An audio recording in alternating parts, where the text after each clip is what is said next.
There was an army that shook the battlefields of Europe. With steel wings on their backs, long lances in their hands, and faith and honor in their hearts, they rode into legend. They were called the Winged Hussars, the pride of Poland. They were not merely a military force, but the very heartbeat of a nation. This is the epic of the cavalrymen who changed the fate of Europe for centuries. Where they rode, even the wind fell silent, and enemy armies knelt in fear. The Winged Hussars shaped not only the battlefields, but the very soul of Europe. This is a story of courage, sacrifice, and unbreakable loyalty. And today, beneath the shadow of those wings, we journey once more into the heart of history. It all began in the early 16th century. The battlefields of Europe were changing, firearms were rising, and the age of the noble knight was fading away. But on the plains of Poland, a new power was being born, the Hussaria, the Winged Hussars. The origins of this force traced back to light cavalry from the Balkans. The first Hussar units were mercenaries from Serbian and Hungarian lands, hired to defend the borders of the Polish-Lithuanian Commonwealth. Yet the Poles took this concept and perfected it. Over time, those light horsemen evolved into heavily armored, disciplined machines of war. Their armor gleamed in the sunlight, and eagle feathers waved proudly atop their helmets. The wings they carried became symbols of both splendor and terror. Some historians say the wings protected their horses from enemy whips, while others believe they were designed to strike fear into their foes. But one truth was undeniable. On the battlefield, they were the storm of God. From the 1550s onward, the Winged Hussars became the heart of the Polish army. They were no longer just a military force. They were a symbol of honor. Each hussar came from noble lineage and paid for his own armor, horse, and weapons. That is why each of them went into battle not only by command, but with honor. And it was this honor that made them invincible. This era, stretching from Kircholm to Vienna, was the golden age of the Winged Hussars. Poland's borders were expanding, and its prestige across Europe was growing. Every victory further strengthened the courage and faith of this army. In every battle, their battle cries shook the skies, and their lances struck like lightning. Their very presence caused panic in enemy lines. The Battle of Kircholm, 1605. The Swedish army outnumbered them 3-1, but Polish commander Jan Karol Chodkiewicz, with his military genius, outwitted the enemy. He distracted the Swedes with a feigned retreat, then suddenly launched a full cavalry attack. 3,000 Winged Hussars annihilated 11,000 Swedish soldiers within minutes. That day, Europe witnessed a victory rarely seen in history. The battle at Kircholm was over, but the legend of the Winged Hussars was just beginning. This battle proclaimed their psychological superiority across the entire continent. European generals now knew one undeniable truth. Resisting the Polish cavalry was inviting death. The Battle of Klushino, 1610, the Poles numbered 5,000, facing 30,000 Russians and mercenaries. But sheer numbers could never suppress the fear inspired by the Winged Hussars. Once again they charged like lightning, breaking through the enemy lines. The road to Moscow was opened. This battle was not only a military victory, but also a proof of Poland's political power. The Hussars were becoming more than an army. They were turning into a legend. Every charge was a signature etched into history. Their very presence even shifted the balance of power across Europe. The Battle of Chocim, Hodów, 1621. The Ottoman army was marching north with overwhelming force. The Polish army had to mount a courageous defense.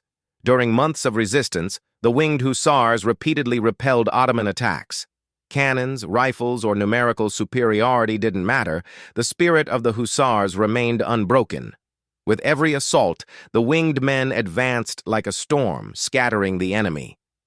This resistance saved not only Poland, but also Northern Europe. They fought with both faith and determination. and this battle was forever written into Poland's epic tale of heroism. The Siege of Vienna, 1683. The heart of Europe was on the brink of falling. The Ottoman army had surrounded the walls of Vienna, but King John III Sobieski of Poland came to the rescue with his army. In the early hours of the morning, 18,000 winged hussars lined up behind the hills. A moment of silence. Then, with the roar of the wind, the charge began. It was the greatest cavalry assault in history. The sounds of cannons, clashing lances, and horses' hooves shook the sky. The Ottoman lines were broken and the enemy was routed. Vienna was saved, and Europe breathed a sigh of relief. That day, the wings of Poland saved Europe, and the winged hussars were forever etched at the pinnacle of history. But no legend lasts forever. Times were changing. Artillery, rifles, and new battle formations were diminishing the power of the cavalry. The winged hussars had become a symbol of the old world. Their glorious charges now struck the walls of trench warfare. Yet they still stood on the battlefields with honor. The wind among their horses' manes carried the echoes of past victories. But heavy armor and expensive equipment had become a burden. Each hussar struggled to cover his own expenses. As Poland's economy faltered, their grandeur slowly faded. Yet their spirit never surrendered. The Battle of Hodów in 1694 was proof of this determination. Only about 100 winged hussars fought against 40,000 Tatars. They did not retreat. They were not afraid. They resisted until their last breath. This heroism became known in Polish history as our Thermopylae. That day, the winged hussars earned immortality. Their military strength had diminished, but their legend continued to grow. The hussars went down in history not just as warriors, but as the spirit of a nation. By the turn of the century, the Polish-Lithuanian Commonwealth had weakened. Neighboring empires, Russia, Prussia, and Austria, gradually carved up the country. With this decline, the winged hussars also disappeared from the stage of history. In the warfare of the new era, there was no place for them. Armored cavalry was replaced by rifle-bearing infantry. Those wings that once shook Europe fell silent. Yet they still lived in the hearts of the people. Poets, painters, and historians recounted their stories for centuries. Polish children grew up listening to the courage of those heroes. For they were not just warriors, they were the honor of a nation.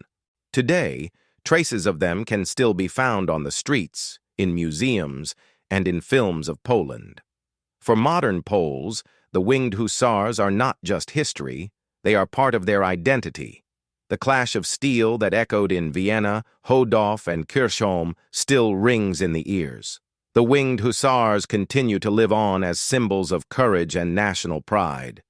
Every year, during ceremonies, volunteers don their armor, reviving that spirit. Beneath those armors are now different hearts, but the same belief burns. Poland never yields. They leave us a lesson. Technology changes, empires fall, but courage endures. No armor lasts forever, but honor is immortal. When the wind blows, the sound of those wings can still be heard. And the sky whispers as always, the Hussaria passed through here. If this video inspired you with the story of Poland's winged hussars, don't forget to like, comment, and subscribe. In the next episode, we'll explore the lesser-known sides of another historical figure. History lives on as long as it is told.